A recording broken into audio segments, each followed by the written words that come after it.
All Dictators Are the Same by Dr. Doggerel, taking a bite out of crime, one rhyme at a time. Putin looks like Lenin with a shave. Cheney's a bin Laden, just not living in a cave. Napoleon and Hitler, Mao and old Pol Pot. Dictators in training ask, what they got that I ain't got? Different nationalities, different party names, yet to some extent or other, they're all playing the same games. Some want Hiles or Hales up front before you shout their name. Some want arms saluting, acknowledging their fame. But none want to account to God for causing pain and shame. Some other names we'll mention just to keep things real. Saddam and Noriega, Stalin and Kim Jong-il. What is it that we tolerate in this cruelty they breed? Their appetite's enormous, their goals all based on greed.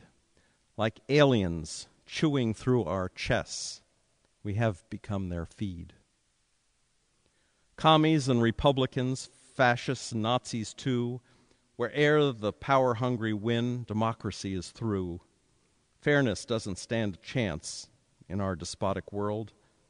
The lizards are disguised as folks till their flagtails come unfurled. How can we stop these Caesars from their ways of pulling rank? We've got to drain the ego fuel they use to fuel their tank. It comes from special interests, this industry, that bank. The ones who buy the media are the ones they'll later thank. This country has some funny laws that we should change today. For one, the corporations have far too great a say. We treat them like they're humans, with human being rights, and these immortal humans have sure become a blight. A second law says, in effect, that money is free speech. The deepest pockets get the stage for everything they preach. You know they'll speak the loudest as long as they can pay. You know, as long as they can pay, they'll likely get their way.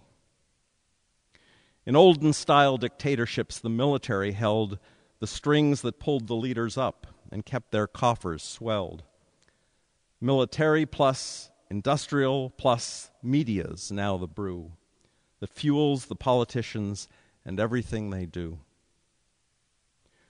America is a land of laws. At least that's what we're told. But laws go flying out the door when courts get bought and sold. Even national elections get fixed in courts supreme. They mark the downward spiral of the great American dream. Our country's founding fathers knew the tyrant story well. They thought the Constitution would damn that type to hell.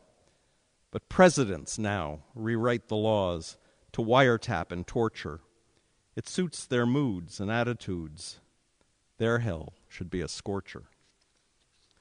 When first our country faced King George, they fought a revolution.